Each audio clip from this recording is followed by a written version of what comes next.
Lake Chowmuhani বাজারে উচ্ছেদের বর্বরতা। সিপিআইএম দল প্রধান বিরোধী রাজনৈতিক দল ত্রিপুরায় অধিকার সুরক্ষা সংগঠনের তীব্র প্রতিবাদ জানিয়েছেন। সে চিত্র আমরা দেখেছি।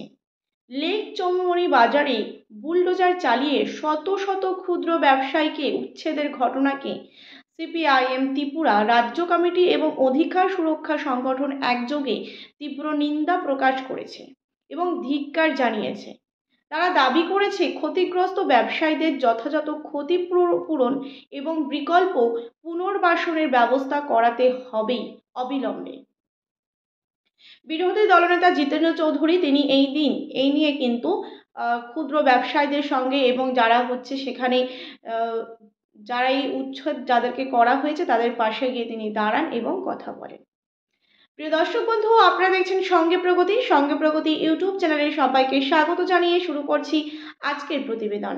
আজকের প্রতিবেদনের মূল বিষয়বস্তু উত্তর পূর্বের রাজ্যে ত্রিপুরায় লেক চৌমুহনী বাজারে উচ্ছেদের বর্বরতা।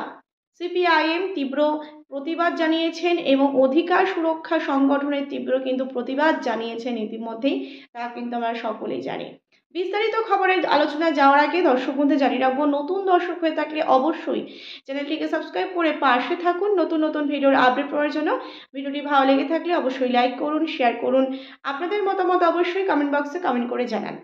লেক চৌমুহনী বাজারে বুলডোজার চালিয়ে শত শত ক্ষুদ্র ব্যবসায়ীকে উচ্ছেদের ঘটনাকে সিপিআইএম ত্রিপুরা রাজ্য কমিটি এবং অধিকার সুরক্ষা সংগঠন একযোগে তীব্র নিন্দা জানিয়েছেন এবং ধিক্কার জানিয়েছেন। এবং সিপিআইএম যে সংগঠন তারা কিন্তু দাবি করেছেন ক্ষতিগ্রস্ত ব্যবসায়ীদের যথাযথ ক্ষতিপূরণ দিতে হবে এবং বিকল্প পুনর্বাসনের ব্যবস্থা করাতে হবে। এদিকে রাজ্যে বন্যা পরিস্থিতি যে হয়েছিল সেখানে কিন্তু কেন্দ্র সরকারের তরফ থেকে অনুদান কিন্তু চলে এসেছে এবং যারা প্রকৃত ক্ষতিগ্রস্ত তারা কিন্তু সঠিকভাবে সেই অনুদান পাচ্ছে না। এই নিয়ে কিন্তু একটা অভিযোগ দেখতে পাওয়া যাচ্ছে। এবার বলার বিষয়, এই যে বুলডোজার চালিয়ে শত শত ব্যবসায়ীকে যে উচ্ছেদ করা হলো, এই ঘটনাও কিন্তু আমরা দেখেছি আগেও ত্রিপুরায়, এবং এই তাদের যে ক্ষতিপূরণের দাবি যে জানিয়েছেন সিপিআইএম সংগঠনের তরফ থেকে, তা কি আদতেও কার্যকর হবে? কারণ এই সরকার শুধুমাত্র মিথ্যে প্রতিশ্রুতি দিয়ে চলেছে একের পর এক, কিন্তু কার্যত মানুষের পাশে বা মানুষের স্বার্থ রক্ষায় এই সরকার কিন্তু একদমই নেই। তা কিন্তু আর বুঝতে অপেক্ষা থাকছে না ত্রিপুরাবাসীর। এক বিবৃতিতেই সিপিআইএম থেকে বলা হয়েছে, স্মার্ট সিটি প্রকল্পের নাগরিক সুবিধা দেওয়ার অজুহাতে যে পুর নিগম গরিব এবং শ্রমজীবী স্ট্রিট ভেন্ডারদের বিরুদ্ধে এক অমানবিক যুদ্ধে নেমেছে এই বিজেপি সরকার, অর্থাৎ শাসক দল বিজেপি। কারণ দেখা যাচ্ছে এই স্মার্ট সিটি প্রকল্পের নামে নাগরিক সুবিধা দেওয়ার অজুহাতে পুর নিগম যারা গরিব শ্রেণী এবং শ্রমজীবী স্ট্রিট ভেন্ডারদের বিরুদ্ধে কিন্তু এক অমানবিক যুদ্ধে নেমেছে। লেক চৌমুহনী বাজারে বুলডোজার চালিয়ে তারা কিন্তু অত্যন্ত বর্বরতা কিন্তু প্রদর্শন করেছে, যা স্পষ্টতই বিজেপি পরিচালিত পুর নিগমে একটি অব্যাহত নিন্দনীয় কিন্তু পদক্ষেপ। কারণ এর আগেও আমরা দেখেছি এইভাবে বুলডোজার চালিয়ে রাস্তার পাশে যারা ক্ষুদ্র ব্যবসায়ী তাদের কিন্তু সেই উচ্ছেদ করা হচ্ছে একের পর এক, কিন্তু এই ঘটনা আমরা দেখছি। এবার যে ঘটনা ঘটানো হলো শাসক দলের তরফ থেকে তা কিন্তু অত্যন্ত নিন্দনীয়। এবার দেখা যায় সিপিআইএম যে সংগঠন তারা কিন্তু আরও জানিয়েছেন, সংবিধানের ধারা অনুযায়ী যদি সংবিধানের 19(1) গ এবং 21 যে সংবিধানের ধারা সেই অনুচ্ছেদ অনুযায়ী কোনো সরকারি নাগরিকদের জীবন জীবিকা এবং অধিকার কেড়ে নিতে পারে না যে কোনো সরকার। আরও একবার বলছি যে কোনো সরকার নাগরিকদের জীবন জীবিকা এবং অধিকার কেড়ে নিতে পারে না। এটা কিন্তু সংবিধানের ধারা অনুযায়ী কঠোরভাবে কিন্তু নিষিদ্ধ। বরং নাগরিকদের স্বাধীনভাবে মর্যাদার সাথে জীবিকা নির্বাহ এবং জীবনযাত্রার যে অধিকার সুরক্ষিত রাখার কথা কিন্তু উল্লেখ করা রয়েছে। কারণ আমরা সকলেই ভারতবাসী এবং আমরা সকলেই স্বাধীন এবং গণতান্ত্রিক কিন্তু আমাদের সমাজ ব্যবস্থা, সেখানে যদি এরকমভাবে একতরফা কোনো সরকার নাগরিকদের জীবিকাতে যদি হস্তক্ষেপ করে এবং অগ্রিম কোনো রকম সুবিধা না দিয়ে বা বিকল্প কোনো ব্যবস্থা না রেখে এভাবে বুলডোজার চালিয়ে তাদের আয়ের উৎসকে ধ্বংস করে দেওয়া হয়, তা কিন্তু অত্যন্ত নিন্দনীয় এবং কঠোর বর্বরতা বলে জানানো হচ্ছে। রাজ্য সরকার এবং পুর নিগম তাদের সংবিধান বিরোধী কর্মকাণ্ডে কিন্তু জড়িয়ে পড়েছে, যা গণতন্ত্রের এক গুরুতর আঘাত বলা যেতে পারে। অবশ্যই এরা গণতন্ত্রের গুরুতর আঘাত। একতরফা কিন্তু শাসন চলছে এই উত্তর পূর্বের রাজ্যে ত্রিপুরায়, তা কিন্তু আর বুঝতে অপেক্ষা নেই।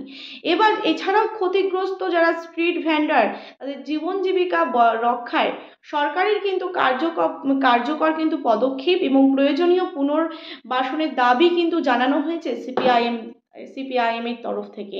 সুতরাং দেখা যাচ্ছে যে জিতেন্দ্র চৌধুরী তিনি কিন্তু লেক চৌমনি বাজারে ঠিক যে ঘটনা ঘটেছে তার পরদিন সেখানে কিন্তু তিনি সভা করেন এবং বিক্ষোভ সভা করেন এবং সেখান থেকে তিনি কিন্তু জানান যে এই পুর নিগমের কাছে তিনি কিন্তু ক্ষতিগ্রস্তদের পাশে দাঁড়িয়ে তিনি দাবি জানিয়েছেন যে অবিলম্বে তাদের পাশে কিন্তু দাঁড়াতে হবে এবং তাদের ক্ষতি কিন্তু পূরণ করতেই হবে। প্রিয় দর্শক বন্ধু, এই ছিল আমাদের আজকের প্রতিবেদন। ভিডিওটি ভালো লেগে থাকলে অবশ্যই লাইক করুন, শেয়ার করুন, আপনাদের মতামত অবশ্যই কমেন্ট বক্সে কমেন্ট করে জানান। নতুন দর্শক হয়ে থাকলে চ্যানেলটিকে সাবস্ক্রাইব করতে কিন্তু একদমই ভুলবেন না। আরও একবার জানিয়ে রাখি যে লেক চৌমনি বাজারে যে ক্ষুদ্র ব্যবসায়ীদের উচ্ছেদের মতন যে বর্বরতা কাজ করা হয়েছে তাদের পাশে কিন্তু একমাত্র দাঁড়িয়েছে সিপিআইএম। জিতেন্দ্র চৌধুরী বিরোধী দলনেতা, প্রাক্তন মুখ্যমন্ত্রী মানিক সরকার সহ একাধিক সিপিআইএম এর নেতৃত্বরা। আগামী দিনে মানুষ কিন্তু এই সরকারের উপর আর ভরসা করবে না, তা কিন্তু আর বলার অপেক্ষা রাখে না। যে বুলডোজার চালিয়ে সাধারণ মানুষের ক্ষুদ্র জীবন জীবিকাতে যে হস্তক্ষেপ করা হলো বা তাদের যেভাবে উচ্ছেদ করা হলো তা কিন্তু সংবিধানের ধারা অনুযায়ী কঠোরভাবে নিষিদ্ধ।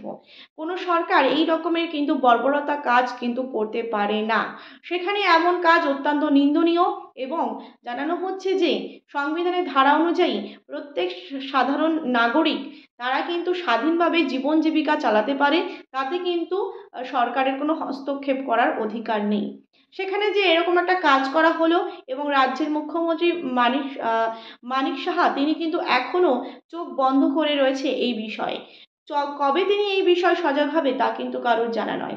এদিকে সামনেই এডিসি ভিলেজ নির্বাচন, তার দিকে তাকিয়ে কিন্তু তিপ্রামোথার যে রাজনৈতিক দল নতুন এক খেলায় মেতে উঠেছে। তিপ্রাসাদের সামনে এক নতুন স্বপ্ন দেখাচ্ছে। আদতেও কিন্তু গত 5 বছরে তিনি কোনোই স্বপ্ন পূরণ করতে পারেনি এই রাজনৈতিক দলটি। এবার দেখার বিষয় যে আগামী দিনে মানুষ ভরসা রাখে কোন রাজনৈতিক দলের ওপর, সেটাই কিন্তু দেখার বিষয়। এবং তবে দেখা যাচ্ছে যে সিপিআইএমের ছত্রছায়ায় যেভাবে মানুষ প্রতিদিন দিন দিন যেভাবে আসছে, মানুষ কিন্তু এবার ঘুরে দাঁড়াতে শিখেছে। সুতরাং সাবরুম থেকে শালবনী মা বোনেদের কান্না শুনি এবার কিন্তু ক্ষুদ্র ক্ষুদ্র ব্যবসায়ীদের কান্না শুনতে পাওয়া গেল সরাসরি লেক চৌমনি বাজার থেকে। ধন্যবাদ সকলকেই, এখানেই শেষ করছি আজকের প্রতিবেদন। সকলেই খুব ভালো থাকবেন, সুস্থ থাকবেন। আজকের মতন এই পর্যন্ত।